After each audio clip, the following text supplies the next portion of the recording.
Pour terminer cette émission, on a gardé quelques minutes afin d'évoquer la CAN 2019 et les CAN suivantes en termes d'organisation parce que c'est un petit peu l'imbroglio général. Rappel des faits très rapidement, le 30 novembre dernier, la Confédération africaine de football a décidé de retirer l'organisation au Cameroun. À ce moment-là, on pensait que le Maroc était favori pour récupérer la compétition qui aura lieu en juin prochain. Patatras, le 12 décembre dernier, le ministre des Sports a annoncé que le Maroc ne candidaterait pas pour cette compétition. Alors, les dernières solutions restantes, l'Égypte ou l'Afrique du Sud, ces deux pays-là ont déposé leur candidature à temps, vendredi à minuit, date officielle fixée par la Confédération africaine de football.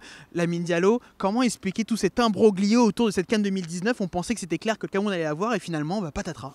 Je pense bien que c'est normal. Après plusieurs inspections sur le terrain du côté du Cameroun, ils se sont rendus compte que les différents stades ne seraient pas prêts en vue d'accueillir cette compétition au mois de juin. Donc c'est normal qu'on retire cette CAN à ce pays. Bon, je pense que je ne me satisfais pas de cela parce que quand même il y a eu des travaux qui ont été engagés. Ils sont avancés par rapport aux travaux, même si ça n'allait pas finir à 100% avant juin. Mais je pense que la règle elle est simple. Vous n'êtes pas prêt, on vous retire la CAN et c'est ce qui s'est passé avec le Cameroun.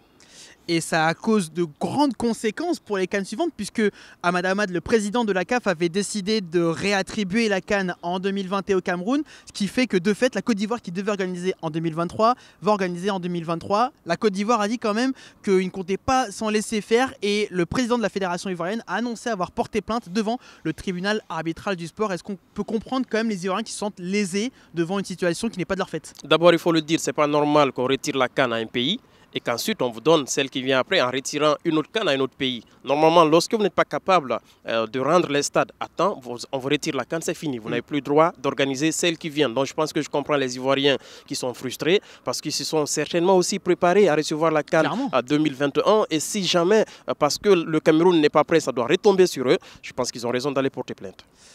On suivra en tout cas cette affaire de près en 2019. Alors, avec ce report, du coup, ce décalage, la Guinée qui devait organiser 2023, pour l'instant, on ne sait plus trop en fait en réalité. La CAF avait dit qu'il n'avait pas vraiment de dossier. Le numéro 2, en tout cas, l'avait dit dans plusieurs médias avant de plus ou moins se rétracter. Mais honnêtement, est-ce que la Guinée était prête pour organiser 2023? Pas du tout. Vous avez déjà pas les infrastructures qui sont en place. Rien n'a été fait depuis que cette organisation a été attribuée à la Guinée.